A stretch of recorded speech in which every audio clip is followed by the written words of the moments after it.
5 years' time, R.E.M. had gone from scruffy kids who could barely score a record deal to the kings of an edgy alternative music scene. In 1988, the record deal with IRS expired, and every big label in the business lined up to bid for their services, starting with Warner Brothers Records. They had a tremendous reputation as an artist's label. You know, they had Van Morrison, Neil Young, and all these people that we really respected, and plus, they said that they would let us do basically what we wanted to do musically and artistically, and we believed them.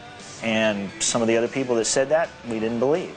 R.E.M. had always enjoyed artistic freedom with IRS, but Warner Brothers promised them something more. Money.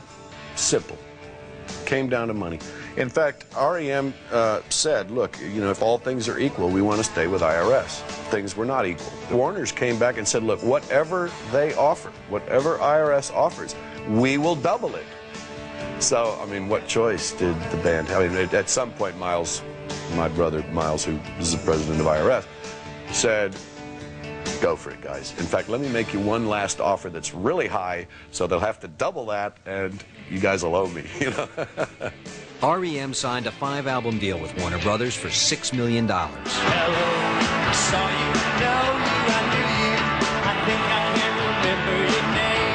The band's first album with Warner's, titled Green, swept across the radio with the force of a juggernaut. R.E.M. had built their reputation by providing an alternative to the mainstream. Now their music was the mainstream. Stand in the place where you live. They did it by persevering, by sticking to their guns, and working and working and working until finally the rest of the world came to them. In early '89, R.E.M. flew to Japan to kick off their first worldwide tour. The group that once drove in a van to play pizza parlors now flew first class to perform before thousands in jam-packed arenas. It was challenging on many different levels, but it was also kind of rewarding, because I mean, I grew up going to arena concerts, a lot of them, and to be on the other end of that roar was a pretty earth-shaking experience. Michael Stipe now commanded the spotlight. I think when I went from being shy to being loud shy, which is, you know, if you're incredibly introverted, I don't know if it's a psychology term or whatever, but you overcome that by being extremely extroverted. Sometimes I feel like I can't even sing. He used to really hide behind his hair, like he really didn't want a lot of attention. He didn't want the spotlight on him. And I think it got to a point where there just was no choice. I mean, either he was going to stop doing what he was doing, or he was going to get comfortable with being in the spotlight and having the focus on him.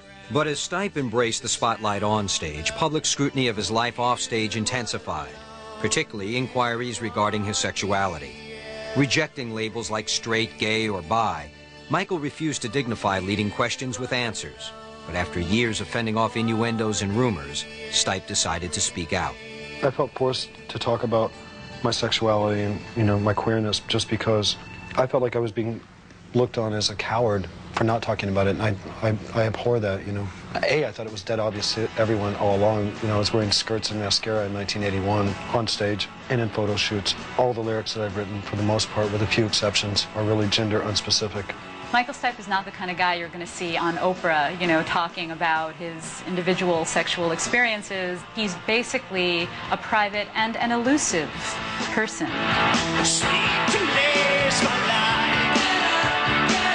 By the end of the Green Tour, Michael Stipe wasn't the only member of the band eager to reclaim his private life. After 10 years of touring, R.E.M. was finally heading back home to Athens. Night swimming deserves a quiet night. If you're going to be around a lot anyway, you may as well live in a place you really enjoy. It's nice to live in a place that's cheap, where you can rent a house or end up buying a house that's in a nice neighborhood. It does have a nice quality of life, and that's why I think they decided they could kind of base anywhere, and they may as well stay where they were, may as well stay in the place they'd started. You know, we live here. We see things that go on. I can see here, just by living here, what kind of does need to be done, what improvements could be made. R.E.M's success had helped put Athens on the map, but by 1990, growth and development threatened to destroy the character and charm of the city. Even the church where R.E.M. first played was torn down and replaced by condominiums. They've never lost that commitment to Athens, and that's the basis of our friendship, I think, is a love of this town. The band funded local charities, Michael Stipe bought and preserved historic buildings. And Bertus Downs became the president of Athens Heritage Society. Hey, Tom. I'm okay. How are you? They're the typical local boys make good, plug resources and efforts back into the town, try to do good things and help people in the local community. They are recognized as a force that has money, political clout, owns property, has been consistent in not just, they put their money where their mouth is. As the band members settled back on native soil, R.E.M's music echoed their southern roots. When they started recording again, the raucous electric blast of Green gave way to a gentler, dreamier sound. My mind is racing. Peter, at that time, that didn't want to play electric guitar anymore. As little as possible on that record. He wanted to play acoustic and explore a variety of instruments. And the rest of us, in terms of musical direction like that, we were always more reactive and not proactive, and we'd let Peter be the proactive one, and he'd say, this is what I want to do, this is where I feel we should go, and unless anybody had a huge problem with that, we'd say, that's fine. When R.E.M. finished the album called Out of Time, they released a quiet, moody love song called Losing My Religion. No one in the band thought it could be a hit single, and no one seemed to care. It's bigger than you are not me. We're thinking, well, this is 1990. How many mandolins do you hear on the radio right now? Not very many. So, you know, we'll just put it out, and we won't tour, and we'll probably fade into obscurity, and nobody will ever hear of us again.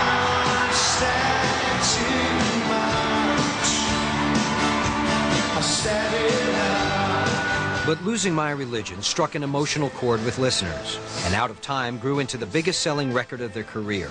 In the spring of '91, it became R.E.M's first #1 album, eventually selling more than 10 million copies. I was kind of worried that it was going to hurt us. Like, oh no, this is going to... We totally lost our street credibility. You know, next week we're going to be off the charts and nobody's going to want to know our names. Nothing was further from the truth. 2 months later, Shiny Happy People became the album's second top 10 single. Shiny happy people holding. Shiny happy people holding. But even at the height of their success, R.E.M. refused to take their stardom too seriously. Sing that Shiny, Shiny People song. No. I'll get you started. Shiny, shiny people. Shiny, shiny. I hate that song, Space Ghost. Oh, me too, Michael. Me too. Shiny Happy People, while it's a good song, it's not really what you want to be remembered for in history.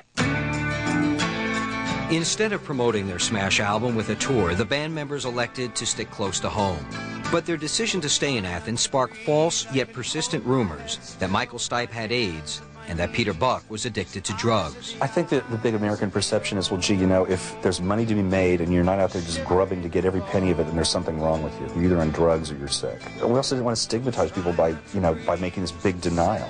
Like, you know, this is not true, and, you know, because we have friends that are positive, that are HIV positive, and certainly it's not a shameful thing and it's not anything that's wrong. While the rumors swirled, R.E.M. kept working on new songs. By 1992, they completed yet another record whimsically titled Automatic for the People, after a sign on their favorite barbecue shack in Athens. The band was on a roll. Smash, smash, crack, crack, shack, laugh. Tie another one to your back, baby. We did some great work on Out of Time, and then it just sort of peaked after that. Maybe not peaked, but it just really came together with Automatic for the People. We were being very creative at the time, and Michael was really doing well with melody and lyrics.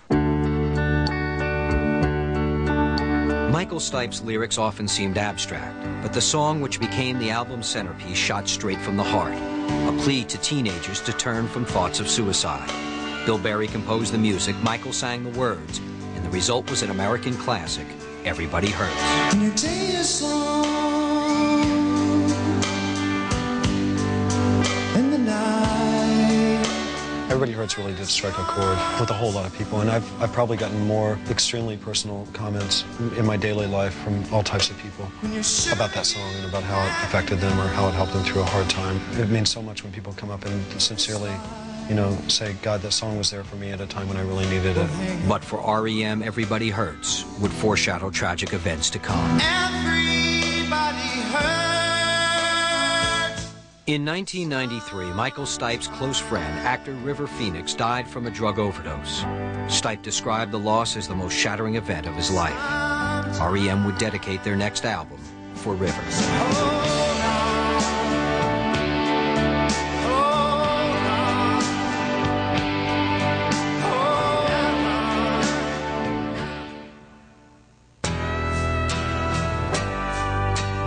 While R.E.M. was working on the album that would become Monster, Michael Stipe was forging a friendship with Nirvana's Kurt Cobain. It was nice to see him make a friend because he didn't have a whole lot. Michael would just call him and talk about rock and movies and stuff. And because he inspires a lot of trust and respect in people, it was just really well received. But on April 8th, 1994, Kurt Cobain died of an apparent suicide. It's crazy what you could have had. It's crazy what you could have had. It was a crushing blow for Michael and the rest of the band. I was really angry and I was really upset, and I felt like I had lost an ally in the world of music and somebody who I really deeply respected and liked as a person. You know, I miss him. I wish he wasn't dead. Michael didn't want anything from him. Michael didn't need him for credibility. Michael wasn't going to use him. Michael wasn't going to exploit him. It was this incredibly pure thing between them, and it was really nice. It was really beautiful.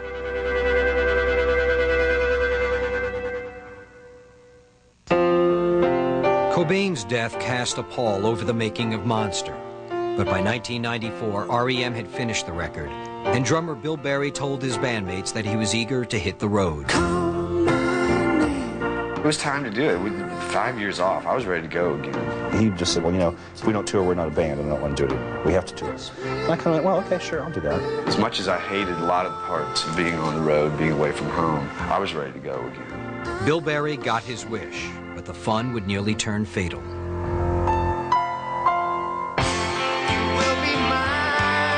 Next, R.E.M. checks into the ER. Bill was supposed to go forward and play bass, and he came out, and it was like the Night of the Living Dead.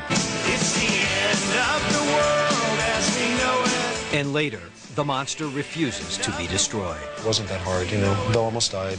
Short of that, you know, it was a fine tour. As we know it. When Behind the Music continues.